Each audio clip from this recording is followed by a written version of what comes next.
بسم اللہ الرحمن الرحیم الحمدللہ رب العالمین والصلاة والسلام علی سید المرسلین وعلی آلہ وصحبہ اجمعین وبعد۔ آج آپ کے سامنے ایک بات رکھنا چاہتا ہوں، وہ یہ ہے کہ رمضان مبارک کا ایک ہفتہ قریب ہوتے جا رہا ہے، تو ہمیں رمضان کی عبادتوں میں، رمضان کے اندر تقویٰ پیدا کرنے کے لیے کچھ نہ کچھ امتیازی اسپیشالٹی اپنے اندر پیدا کریں عبادت میں، اللہ کو راضی کرنے کے لیے۔ اور اس بات کو رسول اللہ صلی اللہ علیہ وسلم نے بھی حکم دیا ہے کہ ہم اپنے اندر اسپیشالٹی پیدا کریں، کیونکہ جب لوگ غفلت میں ہوں، لوگ دین سے دور ہوں، تو ایسی صورت میں وہ لوگ جو اللہ والے ہیں، جو لوگ جو جنت چاہتے ہیں، وہ لوگ جو اللہ کی رضامندی چاہتے ہیں، ان کے لیے بہترین موقع ہے۔ نبی کریم صلی اللہ علیہ وسلم نے فرمایا، من صلی البردین دخل الجنہ، جس نے 2 ٹھنڈی نمازیں پڑھی تو وہ جنت میں داخل ہو گیا۔ مثال آپ کو دے رہا ہوں کہ جیسے عصر کی نماز ہے، فجر کی نماز میں، جس میں اکثر لوگ غفلت کرتے ہیں، اور اسی طرح سے آپ جانتے ہیں کہ فجر کی نماز کتنی بھاری ہوتی ہے، لوگ رمضان کے اندر بھی کچھ لوگ فجر کی نماز نہیں ادا کرتے۔ اور دوسری چیز ہے کہ عبادت فی الحرج کا ہجرت الیہ، اللہ کے نبی صلی اللہ علیہ وسلم فرماتے ہیں کہ حرج کے وقت میں کوئی آدمی عبادت کرتا ہے تو گویا میرے پاس ہجرت کر کے آنے کے برابر اس کو ثواب ملتا ہے۔ یعنی حرج کیا ہے؟ جب فتنوں کا زمانہ ہو، قتل و غارت گری کا زمانہ ہو، جیسے ہندوستان کے اندر جو حالات گزر رہے ہیں مختلف علاقوں میں، یہ بی جے پی بجرنگ دل کے لوگ قتل و غارت گری اور مسلمانوں کو پریشان کر رہے ہیں، تو جو صحیح مسلمان ہیں، جو ایمان والے ہیں، اپنے ایمان اور عقیدے کے ساتھ میں اللہ کی طرف رجوع کریں تو گویا اللہ کے نبی کی بارگاہ میں ہجرت کر کے جانے کے برابر ان کو ثواب ملتا ہے۔ تو ایسے وقت میں اللہ کی طرف رجوع کرنا چاہیے، عبادتوں میں خاص اہتمام کرنا چاہیے، اللہ کا ذکر کریں، قرآن کی تلاوت کریں، اللہ سے دعائیں کریں، ایسے وقت میں اللہ کی طرف رجوع کرنا چاہیے۔ نمبر 3 ہے کہ سب سے پہلے مدینہ منورہ میں جب رسول اللہ صلی اللہ علیہ وسلم آئے، حضرت ابی بن کعب کہتے ہیں کہ میں نے جب رسول اللہ صلی اللہ علیہ وسلم کو پہلی بار دیکھا تو آپ تقریر فرما رہے تھے، یا ایھا الناس، اے لوگو، افشوا السلام، سلام کو عام کرو، واطعموا الطعام، اور لوگوں کو کھانا کھلاؤ، وصلوا الارحام، اور اپنے رشتہ داروں کے ساتھ صلہ رحمی کرو، وصلوا باللیل والناس نیام، اور رات میں نماز پڑھو جبکہ لوگ سو رہے ہوں، تدخل الجنت بسلام، تو جنت میں سلامتی کے ساتھ داخل ہو جاؤ۔ سبحان اللہ، یہ تمام کام کیا ہیں؟ یہ سیکرٹ ہے، اسپیشالٹی ہے۔ آپ دیکھیں بہت سارے لوگ سلام نہیں کرتے، اور بہت سارے لوگ مسجد میں داخل ہوتے ہیں، گھر میں داخل ہوتے ہیں، سلام نہیں کرتے۔ تو سلام کی عادت ڈالو، ہر آدمی کو سلام کرنا، جانتے ہو نہ جانتے ہو، جہاں بھی دیکھو پہلے سلام میں پیشگی کرنا چاہیے۔ اور اسی طرح سے کھانا کھلانا اللہ کی رضا کے لیے، یطعمون الطعام علی حبہ مسکینا و یتیما و اسیرا، اللہ نے تعریف فرمائی ان لوگوں کی جو مسکین کو، یتیم کو اور قیدیوں کو کھانا کھلاتے ہیں، غریبوں کو کھانا کھلائیں، جو اللہ جانتا ہے، کسی اور کو بتانے کی ضرورت نہیں ہے۔ اور رشتہ دار ہمارے بہت سارے غریب ہیں، محتاج ہیں، ضرورت مند ہیں، ان کے لیے جس انداز سے بھی معنوی اور مادی اعتبار سے ہم ان کی مدد کریں، اور یہ تمام چیزیں کرنے سے اللہ نے کہا، اللہ کے نبی نے کہا، تدخل الجنت بسلام، سلامتی کے ساتھ جنت میں داخل ہو جائیں۔ آپ دیکھیں فجر کی نماز کے لیے کتنے لوگ دروازے کھولتے ہیں، کتنے لوگ بستروں کو چھوڑتے ہیں، اور اللہ کے بندے وہ ہیں، اللہ فی الاسحار هم یستغفرون قلیلا من اللیل ما یہجعون وبالاسحار هم یستغفرون، بہت کم ہیں جو اپنے بستروں سے چمٹے رہتے ہیں اور اللہ کی بارگاہ میں استغفار کرتے ہیں۔ ایسے وقت میں جب لوگ غفلت میں ہوں تو آپ امتیازی اپنے اندر پیدا کریں۔ رمضان مبارک آیا ہے، ہمارے گناہوں کی بخشش کے لیے، جنت کو پانے کے لیے ہمیں اس بارے میں کوشش کرنی چاہیے۔ اور اسی طرح سے آپ کو اسپیشالٹی کہ جب آپ دیکھیں درہم سبق 100,000 درہم، یعنی ایک مثال یہ بھی ہے، نمبر 4 یہ ہے کہ 1 درہم، 1 روپیہ 100 لاکھ روپے سے زیادہ بہتر ہے۔ 1 درہم لاکھ روپے سے، لاکھ درہم سے زیادہ بہتر ہے۔ ایک آدمی کے پاس تھوڑا سا مال ہے، یعنی 10 روپیہ ہے تو 5 روپیہ اللہ کے راستے میں دیا اور 5 روپیہ اپنے پاس رکھا، تو وہ آدمی کا پیسہ اس لاکھ روپے سے بہتر ہے جس کے پاس لاکھوں روپیہ ہے، اس میں سے اس نے 1 لاکھ روپے دیا، جبکہ اس کے پاس دولت بہت ہے، کئی لاکھ کا مالک ہے، لیکن اس نے صرف 1 لاکھ دیا، کئی لاکھ اس کے پاس موجود ہے۔ ایک آدمی کے پاس کچھ نہیں ہے، تھوڑا سا مال ہے، اس میں سے آدھا مال اللہ کے راستے میں دیتا ہے تو وہ اس سے زیادہ بہتر ہے۔ صحابہ کرام کے ایسے واقعات موجود ہیں کہ ان کے پاس جنگ میں سب لوگ مال جمع کر رہے تھے، ابو بکر نے پورا مال لا کے ڈال دیا، عمر نے پورا گھر کا آدھا مال لا کے ڈال دیا۔ ایک آدمی جس کے پاس پیسہ نہیں تھا، رات بھر یہودی کے پاس کام کر کے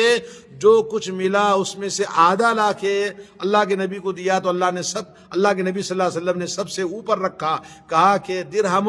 1 درہم 1,00,000 درہم سے زیادہ بہتر ہے۔ تو سبحان اللہ، اللہ کے راستے میں صدقہ کرنا یہ کتنا بڑا کام ہے۔ چھوٹا آدمی چھوٹے انداز سے پورے مال کا آدھا اللہ کے پاس دیتا ہے تو بڑے بڑے مالداروں کے مال سے زیادہ اس کی حیثیت بن جاتی ہے۔ اور یہ سب چیزیں ہیں۔ اسی طرح سے اللہ کے نبی صلی اللہ علیہ وسلم نے فرمایا بدأ الاسلام غریبا وسيعود غریبا فطوبى كما بدا، کہ اسلام جب شروع میں آیا تو نیا تھا، اجنبی تھا، لوگ اس کو تعجب سے دیکھتے تھے۔ ایک زمانہ ایسا آئے گا کہ لوگ اسلام کو ایسے ہی اجنبی سمجھیں گے۔ آج قرآن و سنت کی بات کہو، آج سنت نبی کی اتباع کرنے کی بات کہو تو لوگ ماننے کے لیے تیار نہیں ہوتے ہیں۔ تو ایک زمانہ آئے گا کما بدا، جیسے شروع میں تھا ویسے ہی حالت پیدا ہو جائے گی۔ ایسی صورت میں اللہ کے نبی صلی اللہ علیہ وسلم نے فرمایا فطوبى للغرباء، اور ان اجنبی لوگوں کے لیے بڑا ہی خوشخبری کا وقت ہوگا جب وہ اصلاح کرنے کی کوشش کریں گے۔ ما افسد الناس، لوگ جو فساد پھیلا کے رکھے ہیں دین کے اندر، اتنا بگاڑ پیدا کر دیا جیسا کہ آج ہمارا ماحول ہے۔ تو ایسی صورت میں ہم اسلام کو زندہ کرنا، اسلام کی عبادتوں کو زندہ کرنا اور توحید کو لوگوں کو دعوت دینا اور صحیح قرآن و سنت کی تعلیمات کو عام کرنا، لوگوں کو اللہ کے دین کی طرف بلانا، توحید کی طرف، عقیدہ ایمان کی طرف، اعمال صالحہ کی طرف، اور خود اس کے لیے پیش رہنا، یہ تمیز ہے، اسپیشلٹی ہے جو اپنے لیے ہم کر سکتے ہیں رمضان مبارک کے اندر۔ اور اسی طرح سے آپ کو ایک اور چیز آخری بتاتا ہوں کہ امتیازی چیز جو اپنے لیے آپ کرتے ہیں وہ صرف اللہ کو راضی کرنے کے لیے، لوگوں کو دکھانے کے لیے نہیں، ریاکاری کے لیے نہیں، شہرت کے لیے نہیں، بتانے کے لیے نہیں، بلکہ اللہ کے نبی صلی اللہ علیہ وسلم کی حدیث سبعۃ یظلھم اللہ فی ظلہ یوم لا ظل الا ظلہ، 7 قسم کے لوگ جو اللہ تعالیٰ اپنے عرش کے نیچے جگہ دے گا۔ جب دنیا میں کہیں بھی ایسا نفسی کا عالم ہوگا اور سوا نیزے سورج ہوگا اور کہیں بھی سایہ نہیں ہوگا، اللہ رب العالمین ایسے وقت میں اپنے عرش کے نیچے 7 قسم کے لوگ، امام عادل، جو امام کے انصاف، عدل و انصاف کرتا ہے یہ اللہ سے ڈر کے، اور یہ سیکرٹ چیز ہے، امتیازی چیز ہے جو اس کے اندر پائی جاتی ہے تو دوسروں کے اندر نہیں پائی جاتی، عدل و انصاف کرنا، اپنے گھر کے، اپنے خاندان کے، اپنے بڑے جتنے بھی لوگ ہیں، جو بھی منصب کسی کو ملا ہے تو عدل و انصاف کو ہمیشہ اپنے دامن میں پکڑ کے رکھنا، اور یہ اسپیشلٹی ہے۔ دوسرا وہ آدمی شاب نشأ فی عبادت اللہ، وہ نوجوان جس کی زندگی کی پرورش، جس کا پروان اور جس کا چڑھاؤ وہ اللہ کی عبادت میں ہوتا ہے بچپن سے ہی، تو وہ خوش نصیب ہے جس کو اللہ تعالیٰ اپنے عرش کے نیچے جگہ دے گا۔ اور تیسرا رجل قلبہ معلق بالمساجد، تیسرا وہ آدمی جس کا دل ہمیشہ مسجدوں سے لگا رہتا ہے، ہمیشہ نماز کی فکر رہتا ہے، جب بھی موقع ملا مسجد میں آتا ہے، قرآن کی تلاوت کرتا، اللہ کا ذکر کرتا، مسجد میں اس کا دل ہمیشہ لگا رہتا ہے۔ اور نمبر 4 ہے رجل دعت امرات، نمبر 4 وہ آدمی جس کو رات کی تنہائی میں کوئی عورت ذات منصب، اونچے مقام، خاندان والی، پیسے والی اور شرافت و عزت والے بڑے خاندان کی عورت ہے اور خوبصورت عورت ہے، اس کو بلاتی ہے تو زنا کرنے کے لیے، برائی کرنے کے لیے، بدکاری کرنے کے لیے، تو وہ کہتا ہے انی اخاف اللہ، میں اللہ سے ڈرتا ہوں۔ تو دوستو یہ امتیازی چیز ہے جو اللہ کے علاوہ کوئی نہیں جانتا۔ حضرت یوسف علیہ السلام کو تنہائی میں امرات پھر مصر کی بادشاہ کی بیوی نے جب یہ تنہائی میں جب اس کو بلایا تو انہوں نے کہا کہ یہ اللہ ہمارے رب کے خلاف ہے، یعنی میرے پالنے والے رب کے خلاف ہے۔ تو اسی طرح سے نمبر 5 ہے وہ انسان جو داہنے ہاتھ سے خرچ کرتا ہے تو بائیں ہاتھ کو پتہ نہیں چلتا،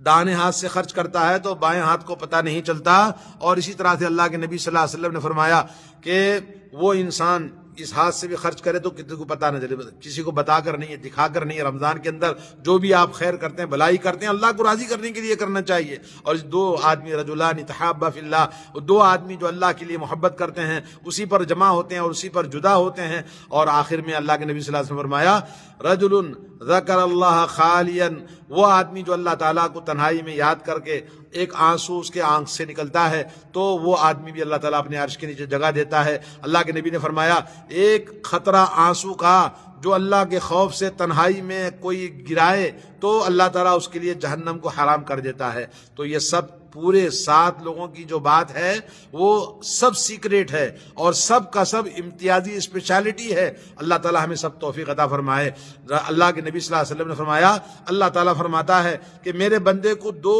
خوف اور 2 امن میں جمع نہیں کروں گا۔ جو شخص دنیا میں اللہ تعالیٰ سے امن محسوس کرتا ہے، اللہ سے ڈر نہیں ہے، اللہ کا خوف نہیں ہے، من مانی کرتا ہے، اللہ تعالیٰ قیامت کے دن اس کو ہر طرح کی سزا دے گا، ڈرائے گا، خوف تب کچھ اس کے لیے قیامت کے اندر ہے، جو دنیا میں بے خوف ہوتا ہے۔ اور جو دنیا میں اللہ کا خوف زدہ ہوتا ہے تو اللہ تعالیٰ سے ڈرنے والا، وہ قیامت میں اس کو کسی قسم کا ڈر نہیں ہے، اللہ تعالیٰ اس کو اپنی اسپیشل بندوں میں جنت میں داخل فرماتا ہے۔ تو دو امن، دو خوف کبھی بندے کے اندر جمع نہیں ہو سکتے ہیں۔ ایک دنیا میں اگر امن سے ہیں تو آخرت میں آپ کو ڈرنا پڑے گا، جلنا پڑے گا، اور اگر دنیا میں خوف زدہ ہیں تو آخرت میں آپ کو نعمتیں ملیں گی۔ اللہ تعالیٰ سے دعا ہے کہ اللہ تعالیٰ ہمیں اس مبارک مہینے میں اسپیشالٹی کچھ نہ کچھ اپنے اندر پیدا کرنے کی اللہ تعالیٰ ہمیں توفیق عطا فرمائے۔ وصلی اللہ علی نبینا محمد وعلی آلہ وصحبہ اجمعین، والسلام علیکم ورحمۃ اللہ وبرکاتہ۔